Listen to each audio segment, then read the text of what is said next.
that's a pretty sharp knife. Yep, What brand is it? Lydian. Why does it look like the number 4? Lydian has a sharp 4. Is that some kind of mode pun? Mm-hmm. Hey man, could I have some of that cheese? Go ahead. It tastes a little funny. What kind is it? Gouda by Joke. Was that another pun? Could be. You know, 4 slices of sharp cheddar would have fit the Lydian pun better. I can see that. Are you here for more riffs? Yeah, I could use some. Well, have some Lydian power chord progressions. Seems fitting. Alright, let me get those chopped up and ready for you.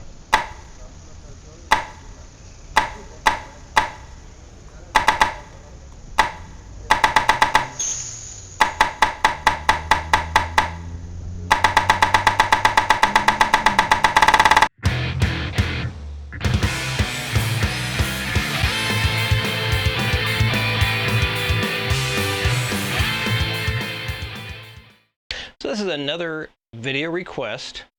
Someone asked, can you play power chord progressions in Lydian? And how do you do it? Yes, you most certainly can.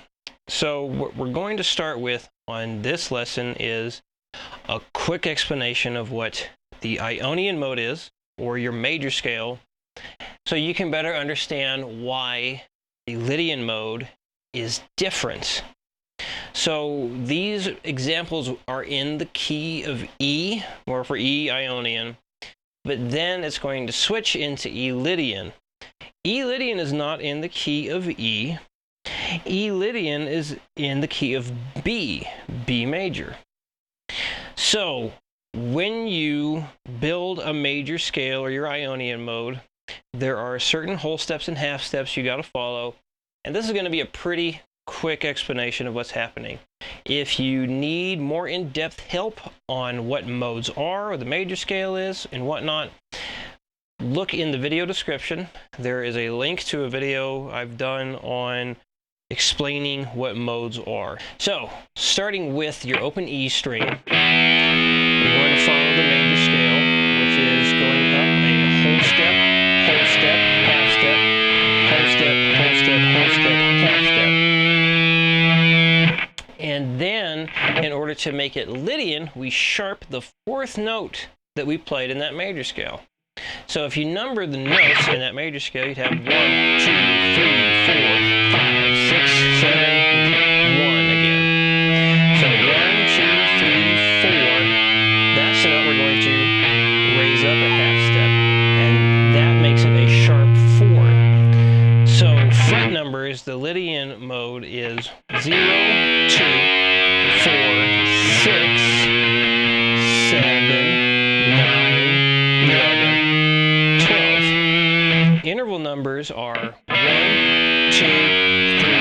sharp 4, 5, 6, 7, 1 again. So the first thing I recommend doing is learning how to play power chords, or your 5th chords, in the E Ionian mode first. So you'd have E5, F sharp 5, G sharp 5, A5,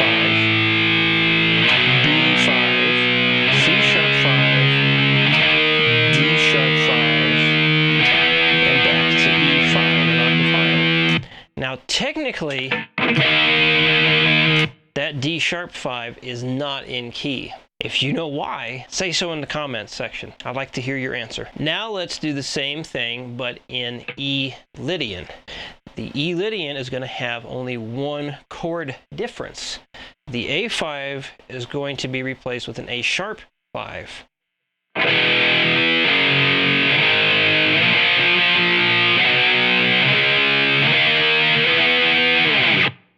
Now one of those chords, just like E Ionian, is not technically in key.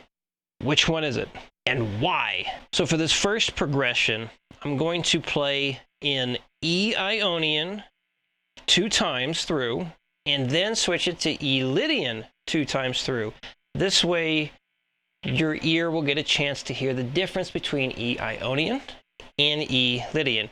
Technically, the first thing in E Ionian could be other things. You could say that it's also an E Mixolydian, E Aeolian, and E Dorian because of the intervals I'm using to base these fifth chords off of.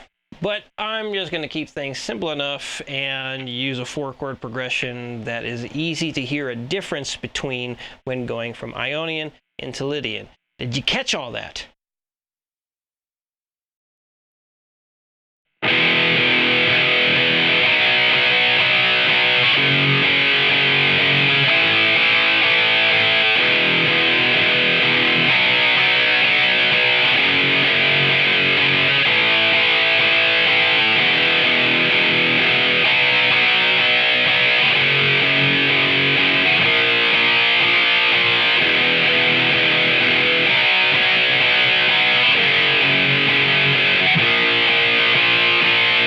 This next progression is all in E Lydian. Now, when you do go to write your own riffs, chord progressions, whatnot, it's important that in order to make something sound like a specific mode, you have to use the unique intervals enough times so your ear and your listeners can tell that you're not in the major scale anymore. You're in something a little more unique. So when you're messing around with the Lydian mode, you really want to make sure that sharp fourth interval gets used enough times so you can hear its unique quality. But you can't just use the root note and the sharp 4 all the time, because then it could just sound like it's in Locrian. It has a very diminished quality to it. You have to use the other intervals as well, but the sharp 4 is the one in Lydian that is the unique sound.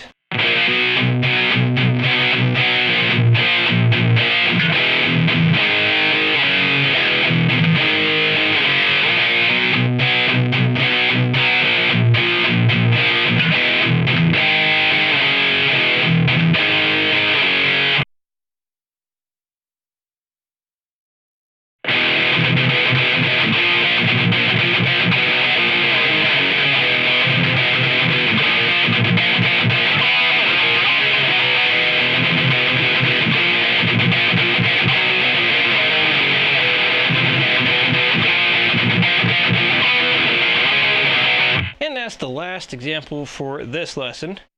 If you'd like more examples on Lydian style power chord progressions, let me know. If you'd like stuff that goes beyond just power chords, and when I say power chords, I'm talking the root and the fifth note.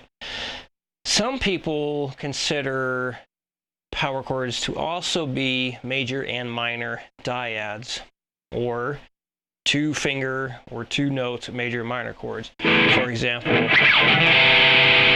would be a major dyad right there, a C major dyad, because you have the C, would be the root note, and then E, which is your major third. So it has a major quality. Or a minor dyad, like a D minor, that would be a D note, and an F, so you have the root note and the flat third interval. Some people do consider those to be power chords. So if you do use stuff like that, it can certainly open up a whole world of possibilities for creating all kinds of interesting sounds. If you'd like chord progression examples or riffs, whatnot, in other modes, other keys, just let me know and I'll make it happen. That's it. Video's over. Lesson is done. If you like what you saw, I'd appreciate you hitting the thumbs up. And subscribe to the YouTube channel if you have yet to do so.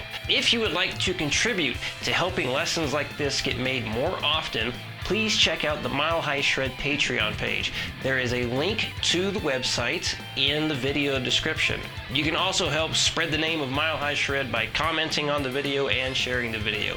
Anything you do does help and is greatly appreciated. And always, thank you very much for watching.